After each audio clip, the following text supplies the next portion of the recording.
Hello, our viewers and subscribers. Welcome to another of AgChem's special Friday afternoon features. Today, we'll be focusing on our BASF product line and our fieldwork activities with this product line. I am your presenter, Dennis Leckie, Product Development Agronomist for the Northeast region. And along with me today is my co-presenter, Georgia Robinson, and she will be taking your virtual questions. So she's the voice that you hear in the background asking me those questions and telling us the winners of our prizes. So, and let me tell you early out, ensure that you're ready on your device to answer a question that will be asked at the end of the presentation in order to win a prize. Please also don't be afraid to ask questions. We encourage this, the question and answer section, because this is important, because anything that is not clear to you, we want to ensure that you are crystal clear on all the products that we'll go through today. You know, I don't want you to say that, oh, we're as clear as mud. Please, questions, that would be helpful.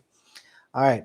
Now, our BASF product line, for me, is one of my favorite product lines because of the quality of the products involved. Now, from BASF, at the moment, we have our fungicides line, which would include our Acrobat, Regnum, ZAMPRO, Bellis, and our herbicide line, which would be Convey. Now, these products, though many farmers out there might say, okay, they're a little bit more on the pricey side. However, one of the great things about these products is that even though they might be a little more expensive, the quality of the products and the increase in yields that you can get from these products is actually where you'll see the transition that, okay, I might spend a little more in the short run, but in the long run, the types of yields or the increases in yields that I am getting is what is going to pay you the bigger dividends going forward. And we'll touch on some of that as we go forward throughout the presentation. Now, the first product that we'll be looking at is Acrobat. Now, Acrobat is a systemic and contact fungicide. It acts actually systemic and anti-sporulant. So what that's simply saying is just that it ensures that the fungal spores, which is how the disease spreads and reproduces, that they don't take hold and infect the plant any further. So you might have an infection that might be already on the plant, that already took place. However, the anti-sporulant nature now of the product is what is going to prevent the infection from spreading any further on your crop or throughout your crop. Now, this product has no phytotoxicity to most crops. And I would be tempted to say all crops. However, you know, you might have a phytotoxic reaction depending on what you mix the product with. But in all cases, we say, if you're unsure, do a trial mixture just to ensure that you don't get any phytotoxicity. But for the most part, we have not found any issues with Acrobat mixing with any other products that we supply. And, you know, this product, you know, for a lot of farmers out there now, you know, they're rearing bees or, you know, in their production activities, you know, for pollination and so. This product has no harmful effects on your beneficial insects, you know, so none your wasps that would be hunting, you know, your pests, your mealybugs, your ladybugs and your bees. These products, this product does not affect them, so that is good. It has two active ingredients, Dimethomorph, which would be the systemic portion of the product, and mancozeb, which is the contact or the protectant, the anti-sporulant portion of the product.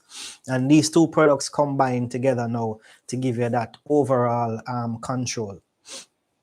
Now, major target diseases for this product includes the Phytophthora, root rot, Downy Mildew, and Pythium diseases.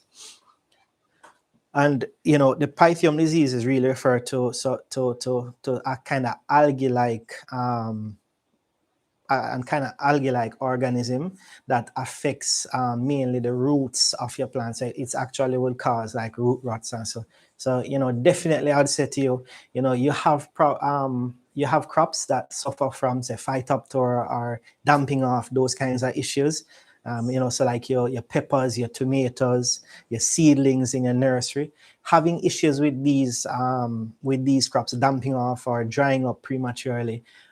This is one of those good products that you can use as a drench, whether it be through your drip system or drenched on to get very good control. In terms of crops, it's a wide variety of crops: your cabbage, your tomatoes, your peppers, cucumbers, papaya, melon, Irish potatoes, cantaloupe, pumpkins, cocoa, avocados, and June plum. Now, the application rates is about between 10 to 20 grams per 3.8 liters or 2 to 4 teaspoons per gallon. So like the lower rate, the 2 teaspoons would be used like if you have your seedlings in your nursery to prevent damping off, you could use it at that lower rate. Out in your field where you have issues with Phytophthora, you're having anthracnose issues or some others like that, you could use it at the higher rate, 20. But one of the things we always say, try and ensure that you go preventatively. So if you're preventing, ensuring that you prevent these diseases, because once a disease comes in and starts to affect your crop, you start to lose money right away. So introducing this product early out in your crop cycle, doing it on a 7 to 14 day cycle based on the time of the year, the kind of weather you're having, would be a key factor. So for example, you're having a lot of rain in your area, a 7-day cycle might be more ideal than a 14-day cycle. So for example, during the summer months when you're not having as regular rainfall, a 14-day cycle may be perfect for you with Acrobat. In terms of rain-tree interval, you have about 48 hours between the time that you apply to the time that we recommend that you go in the field and start to handle or do anything with the crops. Pre-harvest interval is 7 days.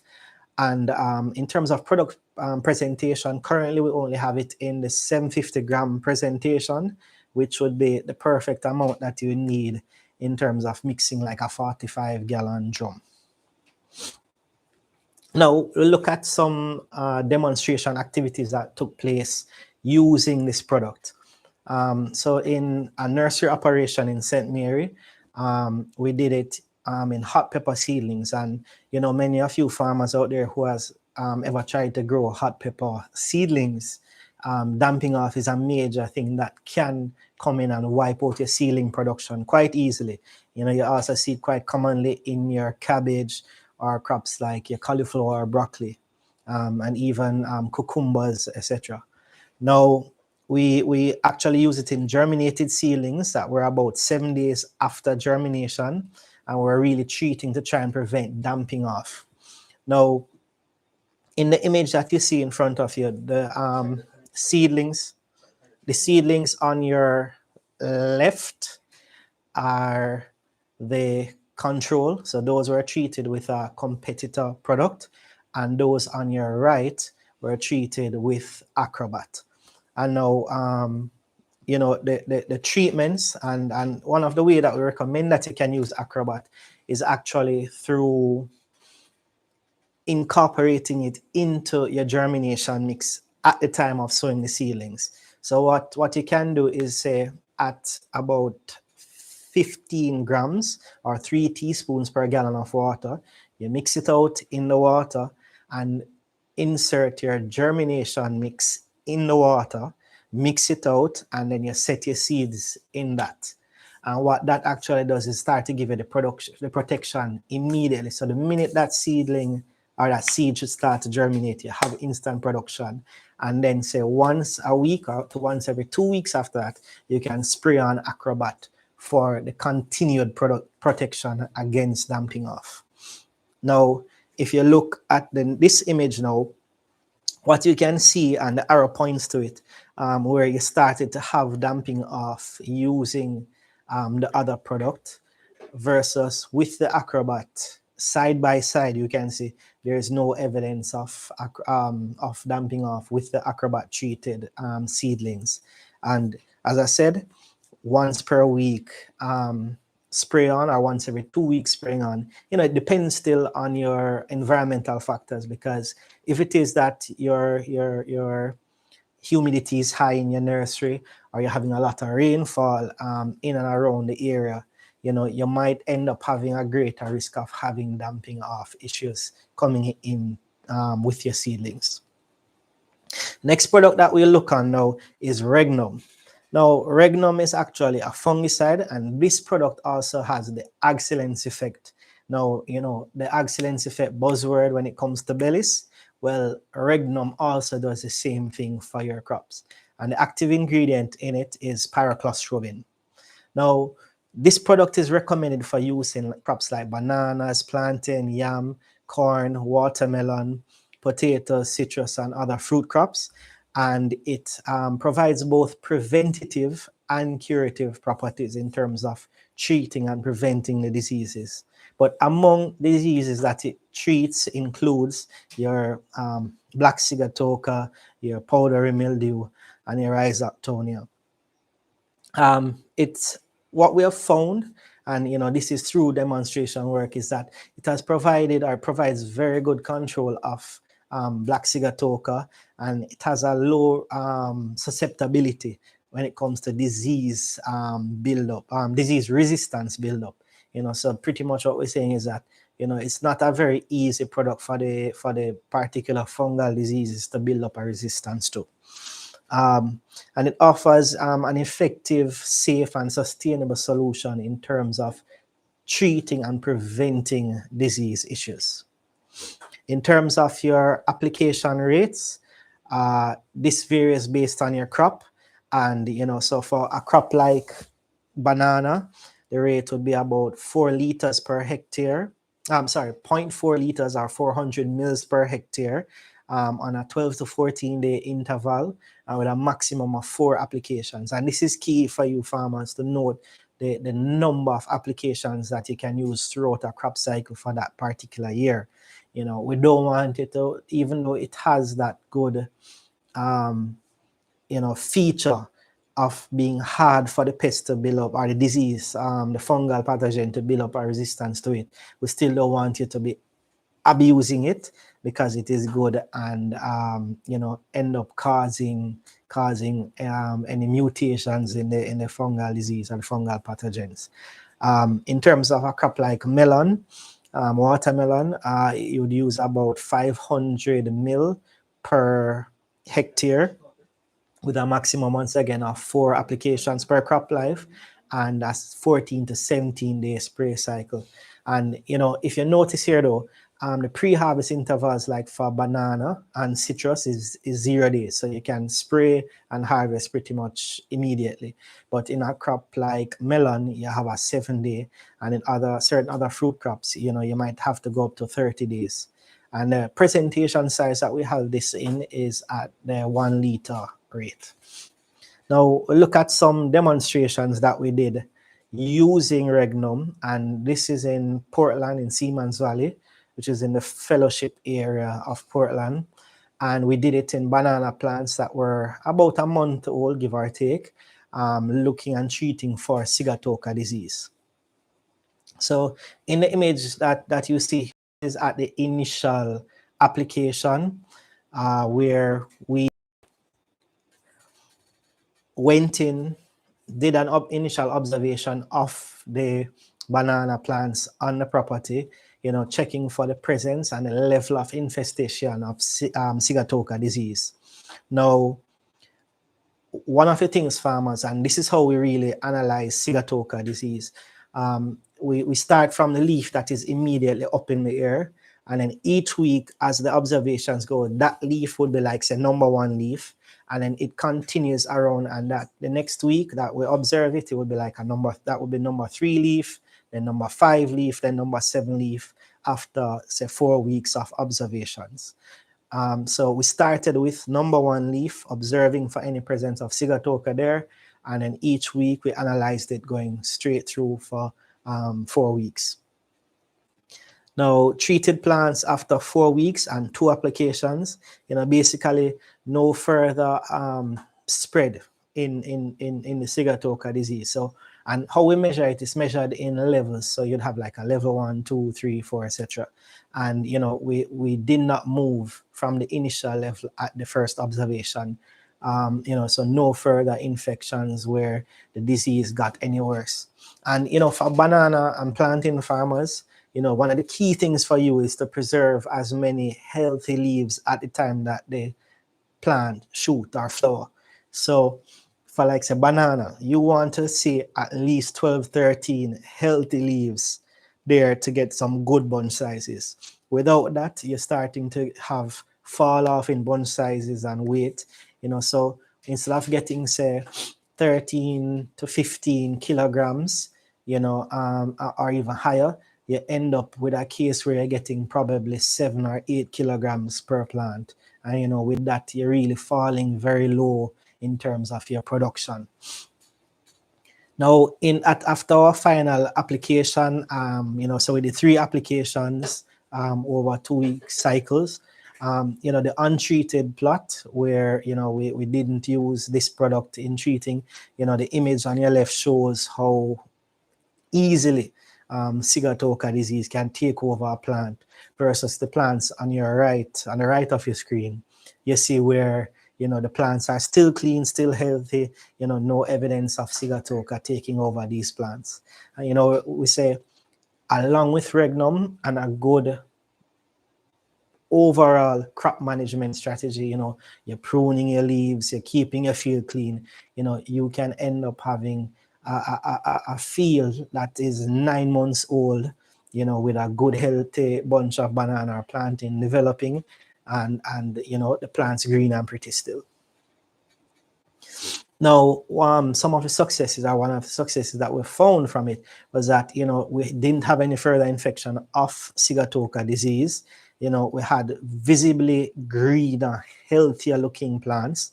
So with the AgCelence effect and how it pushes the plant into highly productive state, and where the plant itself, in terms of its food production, and stuff like that, you get a much healthier, greener plant as a result. And this product now, because of its systemic nature, we recommend that it could be used during the rainy periods, when you have a higher level of rainfall. You need something that is active and acting systemically, to insert in your other spray program with your other chemicals that you use in terms of Sigatoka treatment or prevention.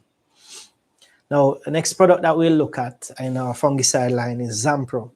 And this, to me, is one of our more potent fungicides from the line, which gives you very good all-round protection from fungal diseases, both soil-borne and foliar fungal diseases. This one really does give you a very good protection.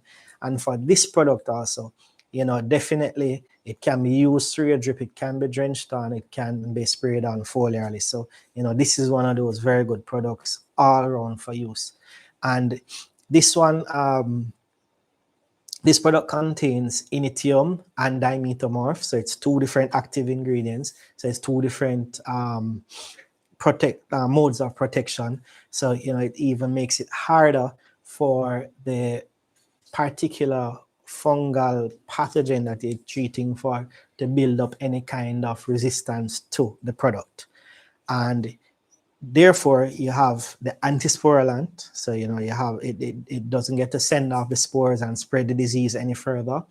The systemic, it has a systemic features, and the Translaminar Activities, which pretty much means that, it sprays on the top of the leaf, and it also penetrates to the bottom of the leaf. So anywhere on the leaf it catches, it will penetrate and go straight through. Provides both curative and protective and preventative disease control, and it provides control in pretty much all the stages of the fungal life cycle. So whether it be the fungal spores, or it is the mature fungus that is actually going to start to sporulate and send off spores, this will give you that kind of protection.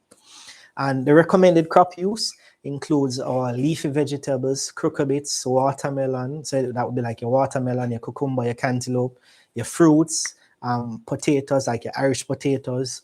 Your solanaceous crops should include your tomatoes, your peppers, your eggplant, your lettuce, for the black heart rot, and your onion for purple blotch, and rose plants, so your ornamentals. Now, the target diseases includes, but it's not limited to, Downy Mildew, late blight, and Phytophthora. And our application, or the recommended application rate, is 0.8, that's 800 mil to 1.2 liters, or 8 to 12 milliliters per 3.8 liters. And we have a question on YouTube. Can I take the question? Okay, Michael Reed is asking, how safe are these chemicals? Will they leave chemical residue in the crops? Okay, thank you for that, Sir Reed. The great thing about these products are that they have pretty short pre-harvest intervals. So give or take 7 days is the longest residual period for any one of these products. And in some cases, it's 0. So once you spray it on at the recommended rates in the way that we recommend that you do it, so you follow the instructions that we give you in terms of its use, then you will have no problem in terms of any residue of this chemical creating any problems within the environment or within your crops. So no worries right there. Now, for this product, we also recommend that no more than a 4 application cycle and a 7 to 10 day cycle interval.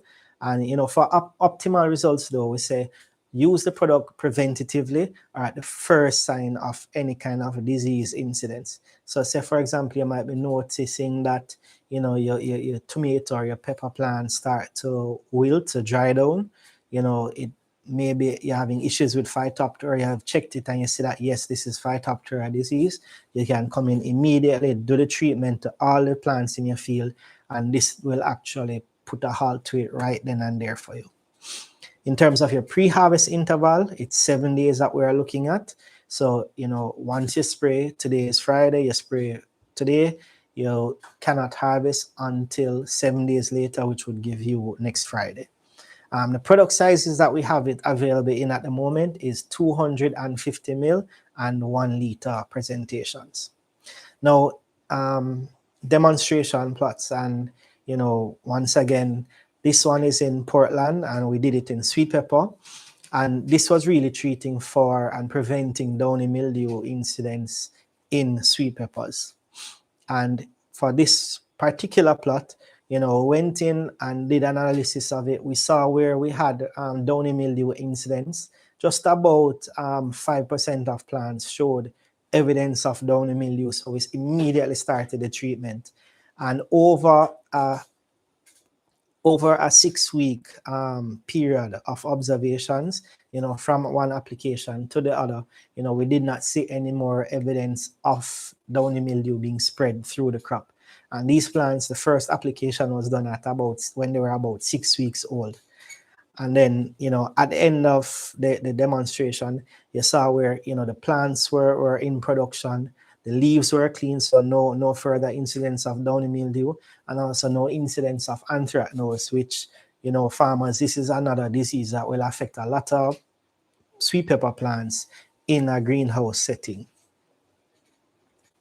Now, in another demonstration that was done in Top Hill, St. Elizabeth, with a farmer by the name of Kemoy, McKenzie, in his tomato crop, this farmer was having issues with Phytophthora, and in the latter stages, anthracnose issues crept in.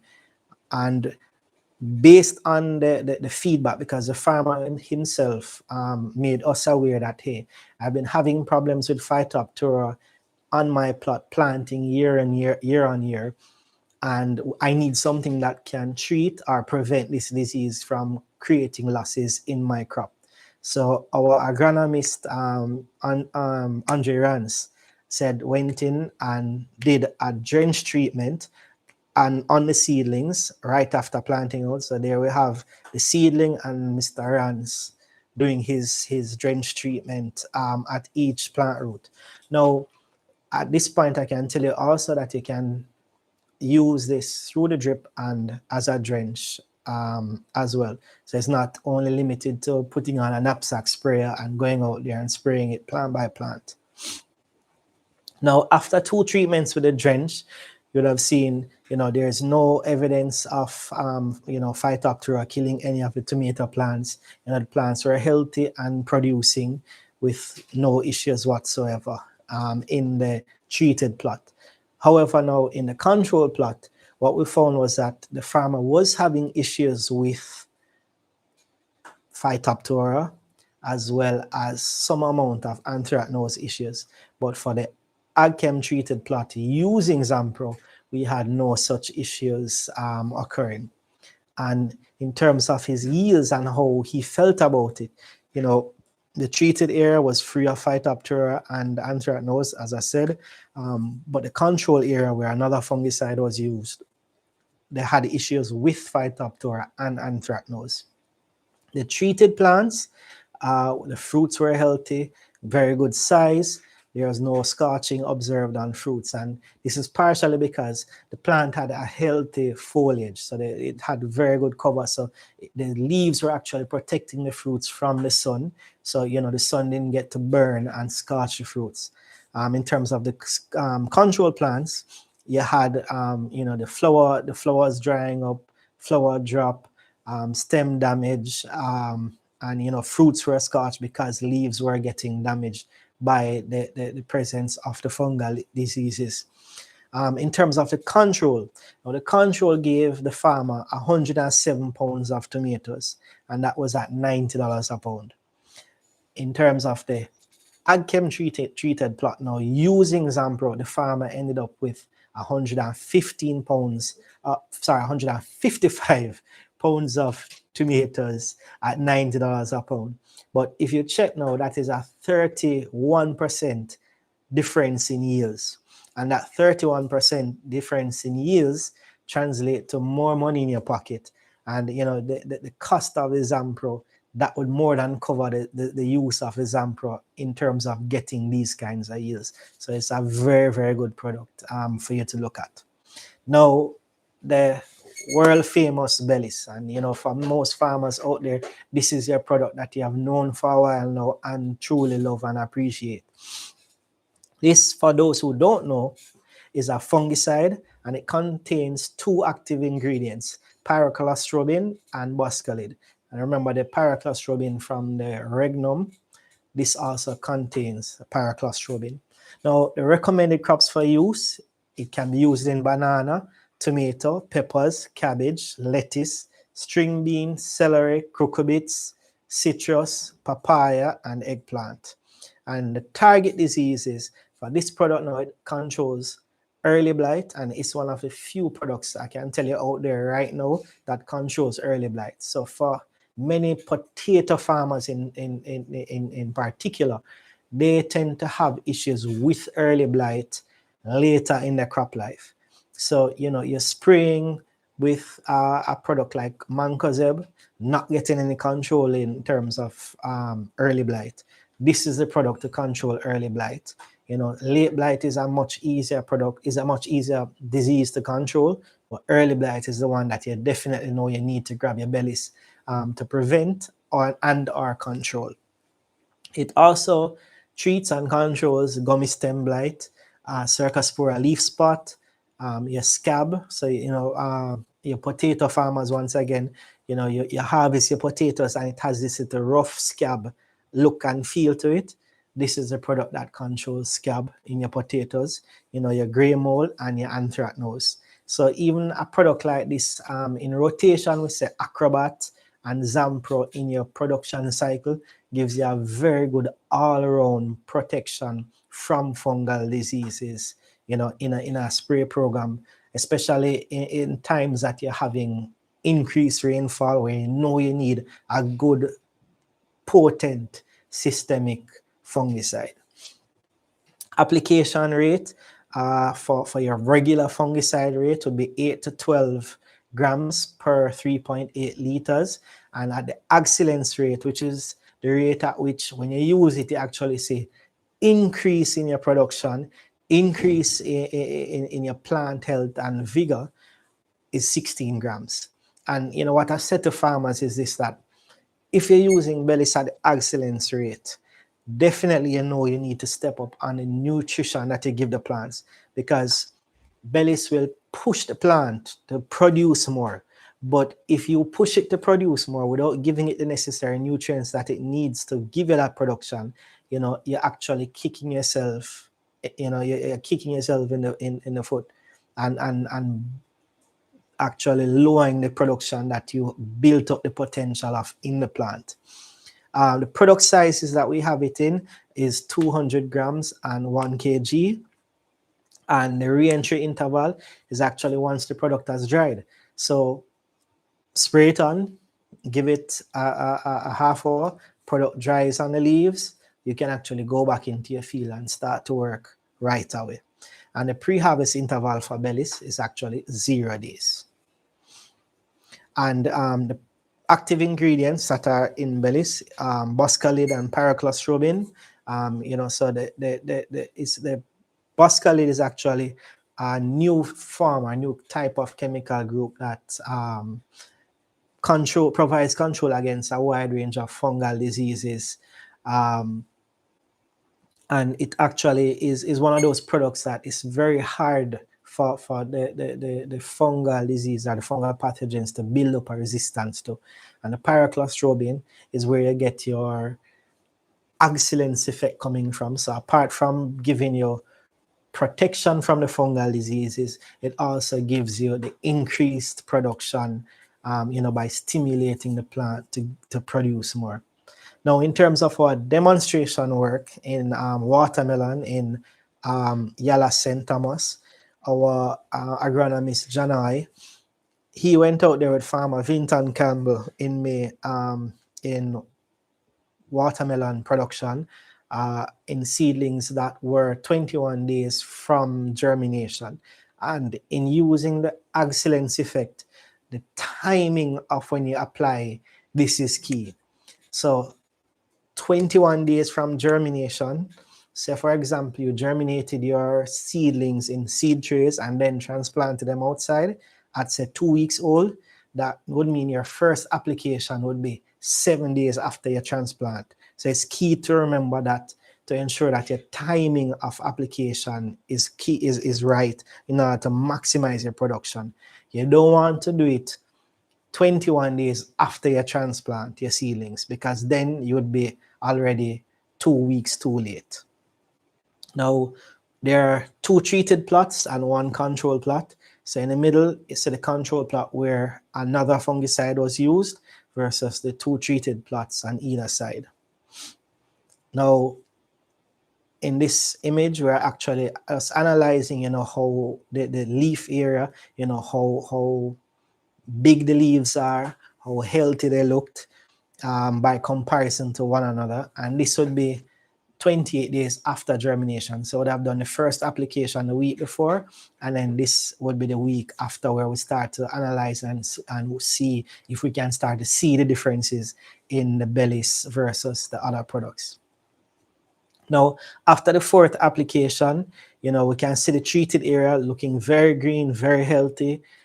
No signs of any fungal diseases. You know, the watermelon vines have begun to lock up, you know, to cover the entire area that was treated. And then here, actually, after the last application, which would have been at 45 days after germination, this would be 2 weeks after that. You know, we're already seeing watermelon in the plot that you know, is developing nicely.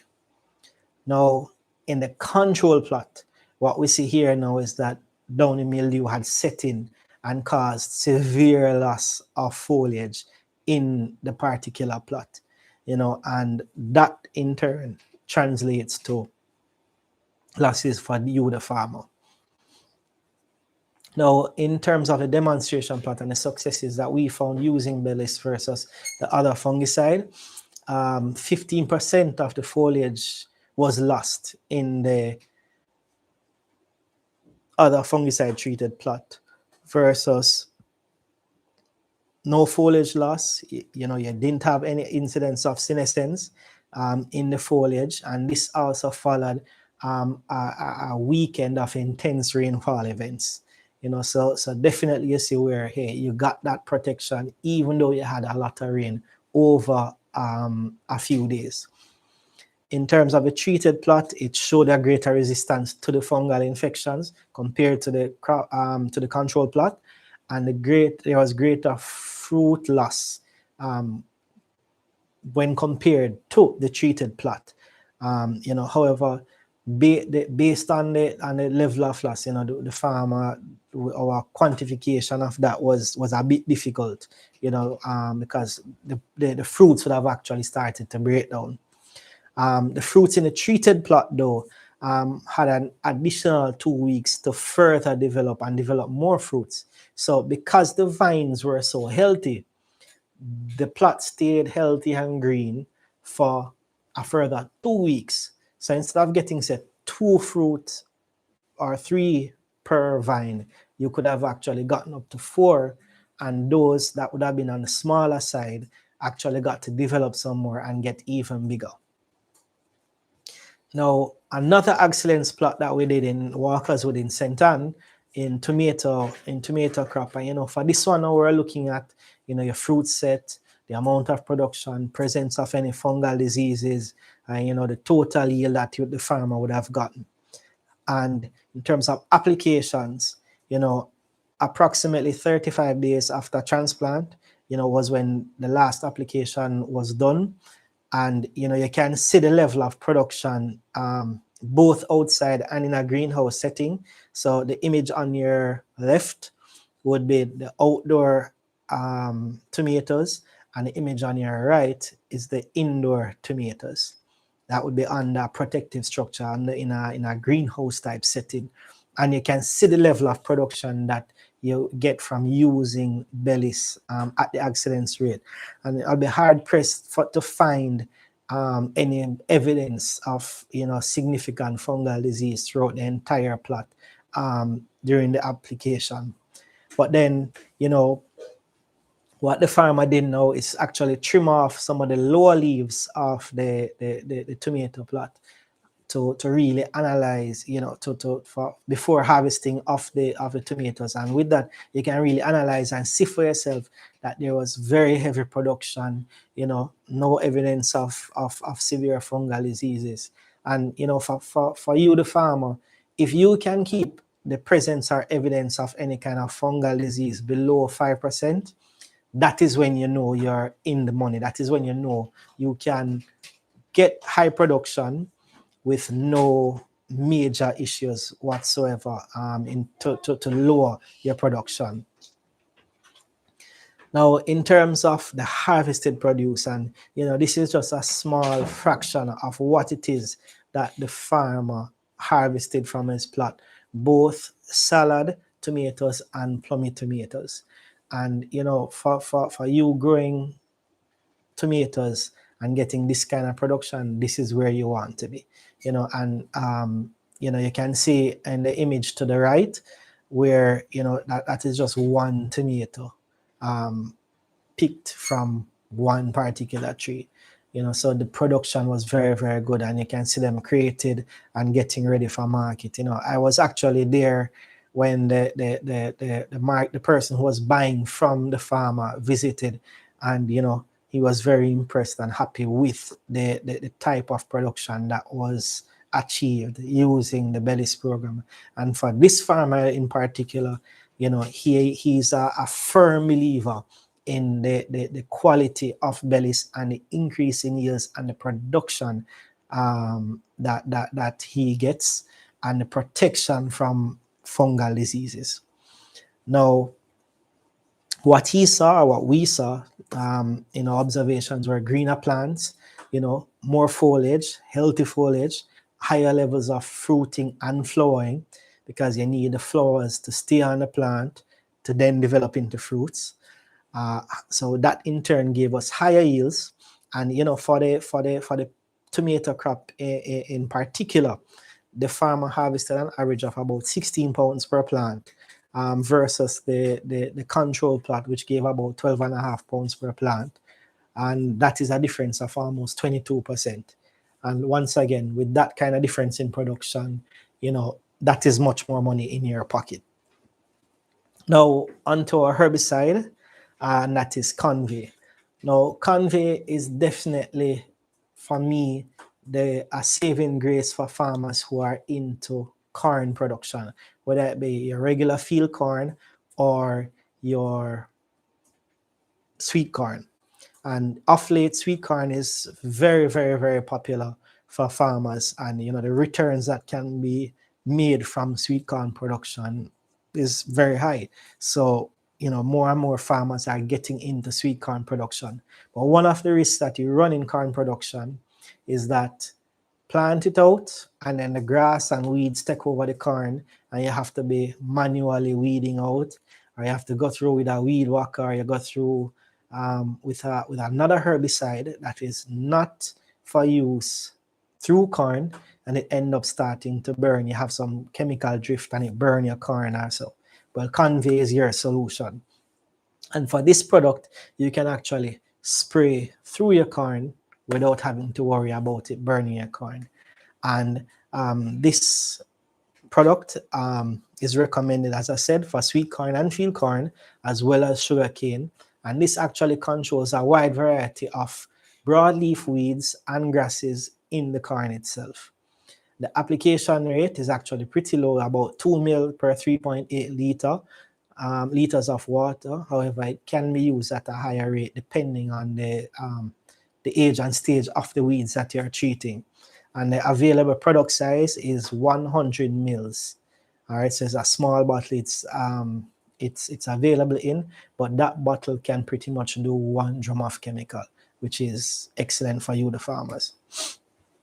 Now, at our demonstration plots, one of them in Ebony Park, Clarendon, what we did, we used it through was our sweet corn, our Bright Gene number 2 sweet corn, and we used it at 14 days after transplant of the seedling. So what the farmer did was germinate the corn in seed trays and then transplant after 14 days.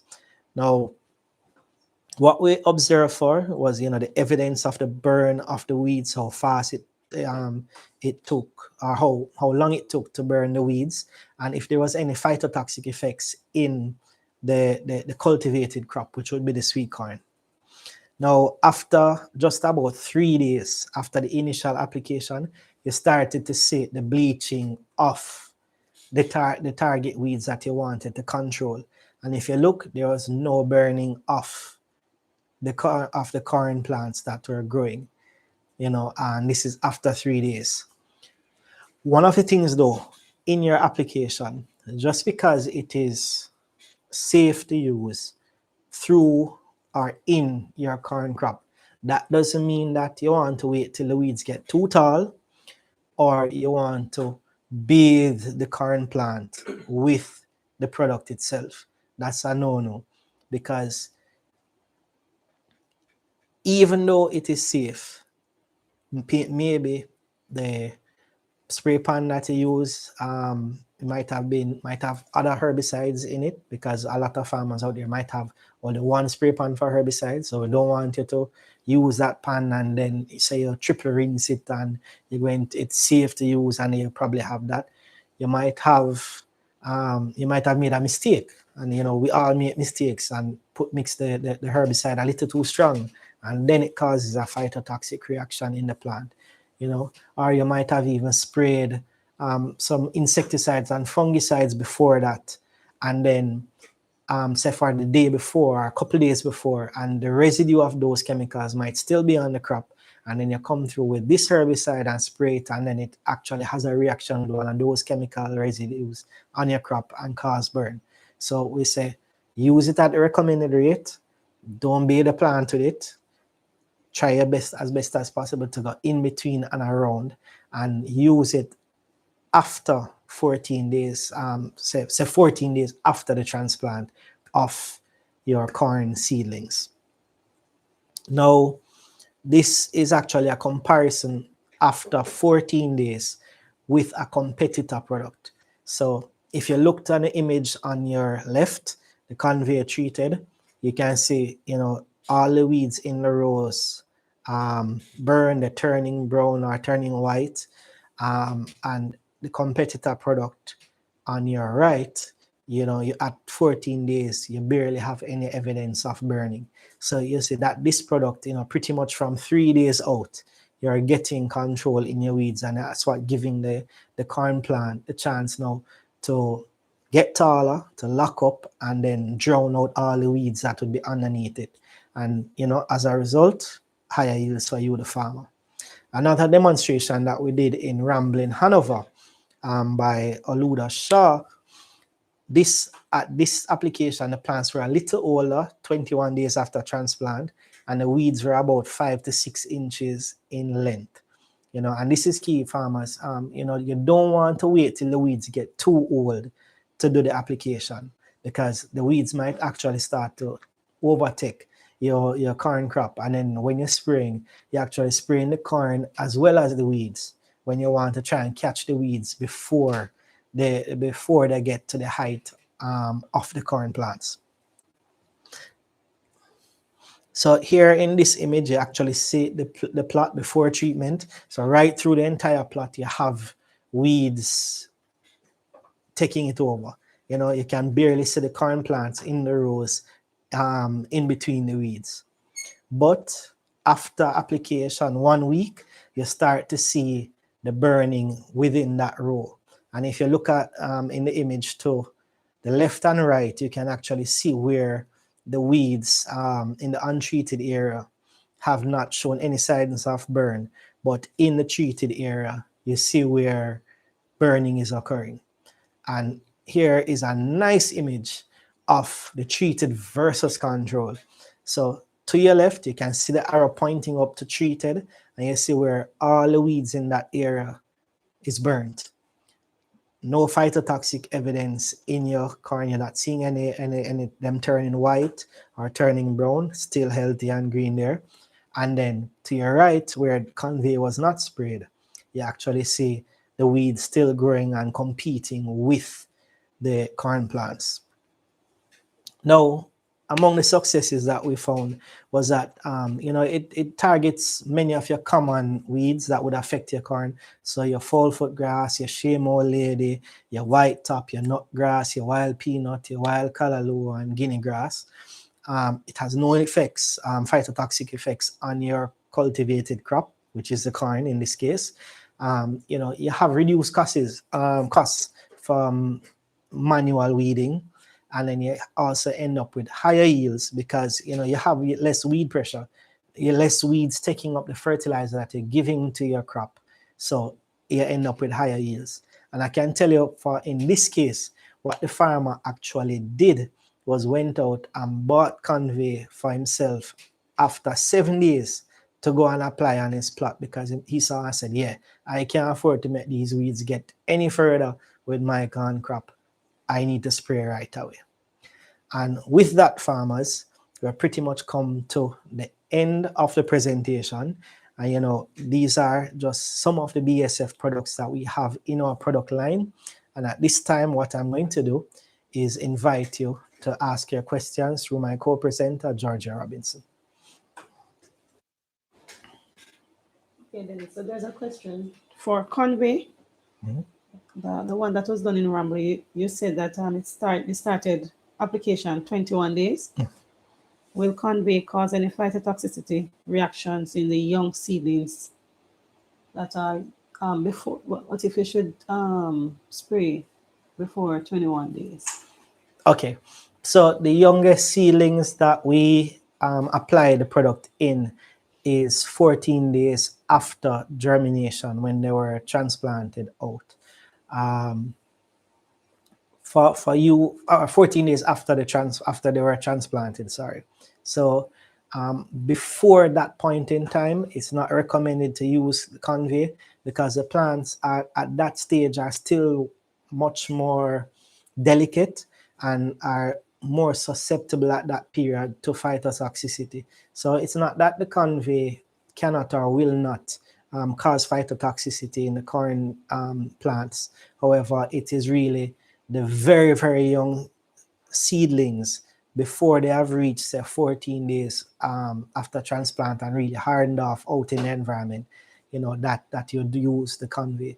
However, having good land preparation and herbicide use before planting. So, for example, you'd use like our Glyphos AG41 along with the BASF Prowl as a pre-emergent herbicide. That should actually give you enough time between transplanting to when you would need to use convey to get, that maximum leeway between weed emergence and your corn really taking off and growing. You mentioned ZAMPRO could be drenched when you were talking about the tomato, and it can also be dripped. When you're doing that, do you drip and drench at the same rate? Okay, so in the application of ZAMPRO, where we had a range of about 8 to 12 mils per 3.8 liters.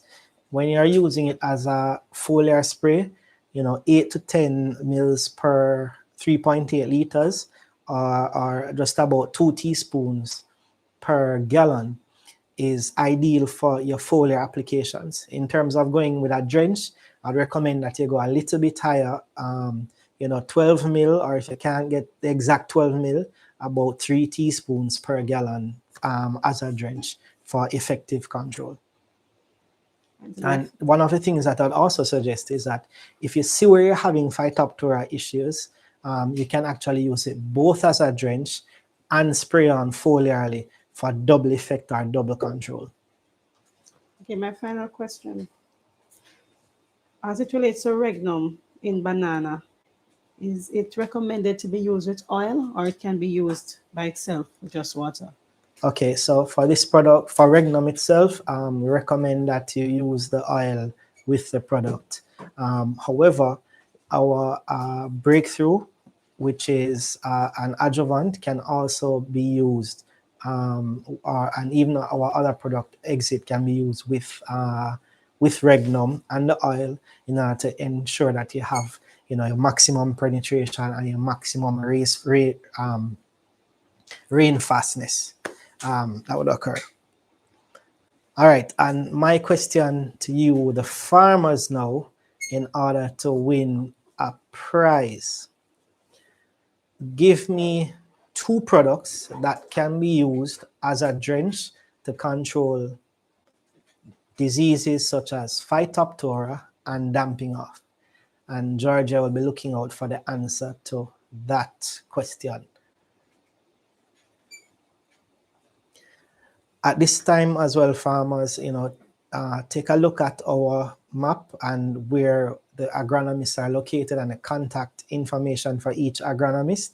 Don't hesitate to make contact with each of us, as the case may be, depending on the area that you're in. And contact our office if there are other questions. Our numbers are 757-0022-24, and we're located at 2 East Ashenheim Road in Kingston. So visit us, call us, use our social media handles to get in contact with us. There are multiple means by which you can get in contact with us to get information. And, I'll give you a sneak preview that we'll soon have a website up and running. So look out for that in the near future.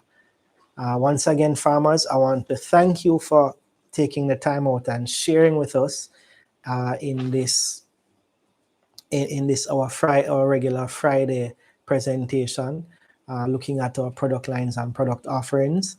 And I encourage you to like, share, subscribe, and join us again in the future. Thank you.